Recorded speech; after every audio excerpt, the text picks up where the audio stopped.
अस्सलाम वालेकुम जी, कैसे हैं आप सब? ठीक-ठाक हैं? मैं उम्मीद करता हूँ कि आप सबकी सेहत और ज़िंदगी ठीक-ठाक चल रही होगी। आज की इस वीडियो के अंदर हम एक्सरसाइज 2.4 का क्वेश्चन नंबर 6, 7 और 8 इन 3 क्वेश्चंस का सॉल्यूशन डिस्कस करेंगे। तो चलिए शुरू करते हैं क्वेश्चन नंबर 6 से।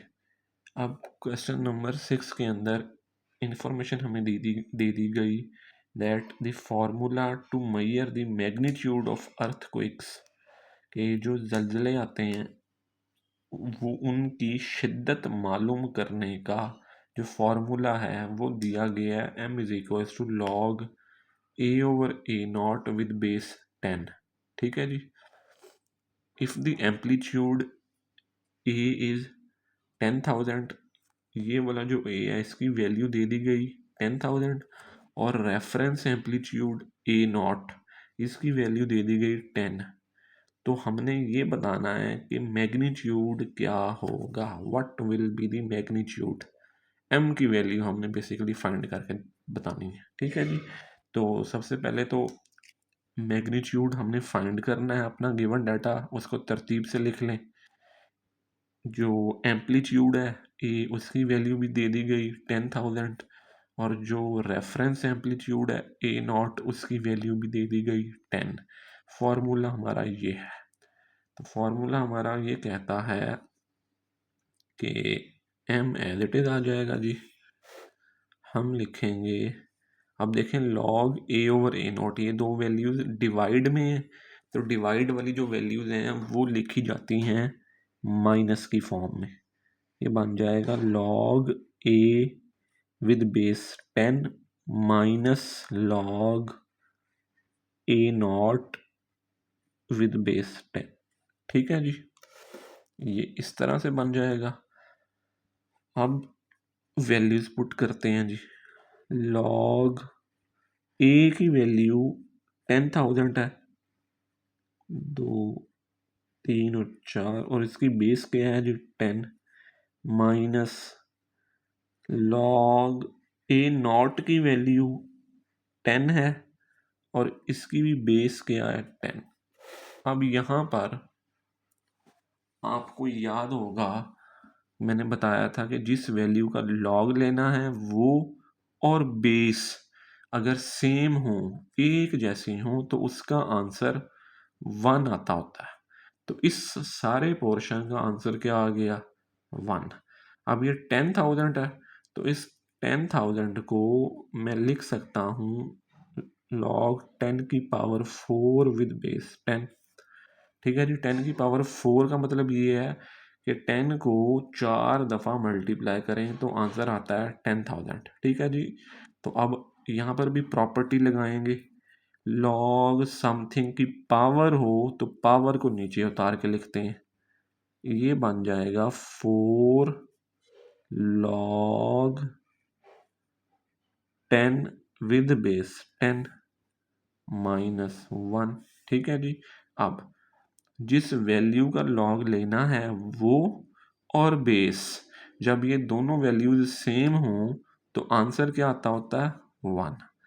तो इसका क्या मतलब हुआ कि इस सारे का आंसर क्या आएगा 1 minus 1। 4 into 1 4 minus 1 equals to ये आ गया जी 3। ठीक है जी। तो ये आपके क्वेश्चन नंबर 6 का फाइनल आंसर। अब 6, 7 और 8 ये जो 3 क्वेश्चन है ना ये स्टेटमेंट वाले क्वेश्चन है। इनके अंदर आपको बाकायदा स्टेटमेंट एक बना के दे दी गई, उससे आगे इवेल्युएशन आपने खुद करनी है। ठीक है जी। अब नेक्स्ट है जी हमारे पास क्वेश्चन नंबर 7। क्वेश्चन नंबर 7 में हमें ये बताया गया कि Abdullah invested 1 lakh rupees in a saving scheme. 1 lakh रुपया अब्दुल्ला ने एक सेविंग स्कीम में जमा करवाया बैंक में and gains interest at a rate of 5% per annum. और हर साल के बाद उस पे उसे 5% का इंटरेस्ट मिला। ठीक है जी। सालाना इंटरेस्ट की जो वैल्यू थी वो 5% है और जो अमाउंट उसने बैंक में जमा करवाई वो थी 1 लाख रुपीज़। तो so that the total amount of his investment after T years, अब हमें नहीं उसने बताया कि कितने सालों के बाद, 5 सालों के बाद, 8 सालों के बाद या 10 सालों के बाद, वो जो अमाउंट थी वो RSY, अब अमाउंट भी नहीं अभी फ़िलहाल बताई हमें, ठीक है जी। अब ये जो इंटरेस्ट है ये किस फॉर्मूले के तहत फाइंड किया गया उसकी इक्वेशन उसने हमें दे दी, y is equals to 1 lakh into 1.05 और उसकी पावर t, ठीक है जी। लास्ट में उसने बात इंपॉर्टेंट हमें बताई कि find after how many years, कितने सालों के बाद, टाइम पूछा है बेसिकली उसने, ठीक है जी। तो वो जो इन्वेस्टमेंट है वो विल बी डबल। अब देखो कि ओरिजिनल इन्वेस्टमेंट थी 1 लाख रुपया, एंड में वो कह रहा है कि अगर इसी हिसाब से कैलकुलेशन चलती रही, हर साल के बाद 5% का इंटरेस्ट अब्दुल्ला लेता रहा, तो कितने साल का अरसा लगेगा उस 1 लाख की अमाउंट को 2 लाख में कन्वर्ट होने के लिए, ठीक है जी। तो ये बड़ा सिंपल है, आप लोगों ने फॉर्मूला जो इक्वेशन दी हुई है वो लिखनी है, y इज इक्वल्स टू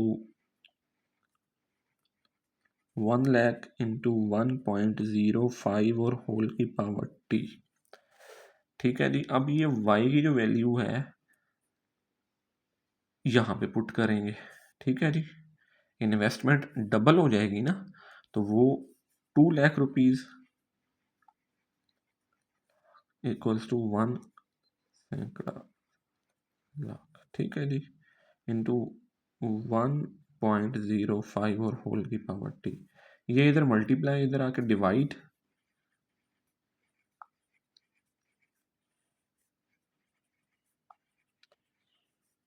आपस में कैंसल आउट होके 1.05 और होल की पावर t, तो ये बचेगा 2 इज इक्वल्स टू 1.05 और होल की पावर t।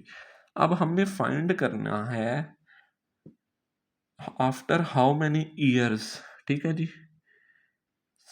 टाइम बेसिकली हमने फाइंड करना है, तो टाइम t जो है वो इस वक्त पावर में है।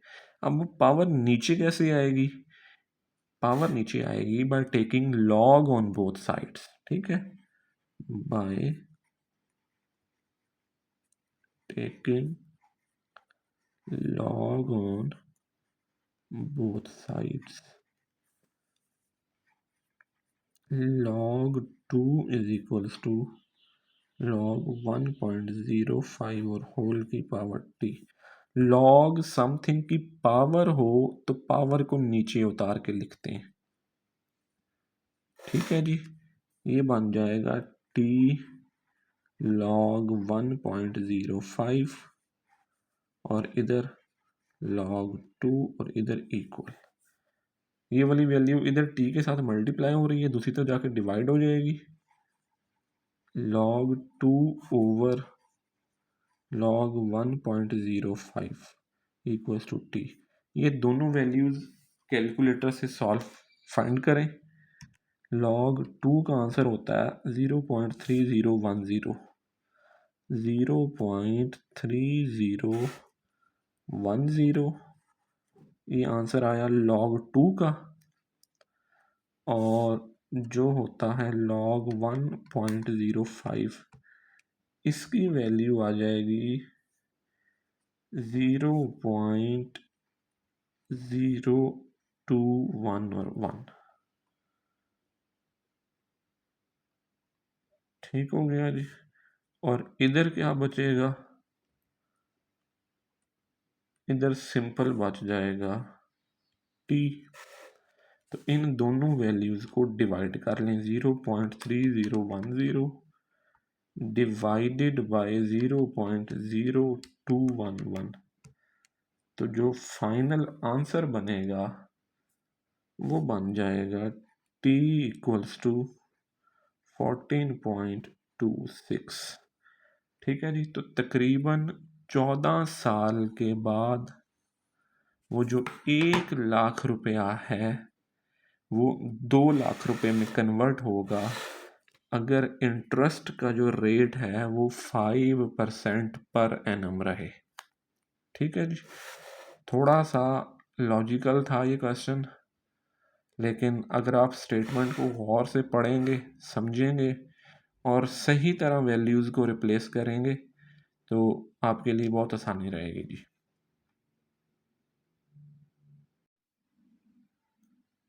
नेक्स्ट है जी हमारे पास आखिरी क्वेश्चन इस एक्सरसाइज का, क्वेश्चन नंबर 8।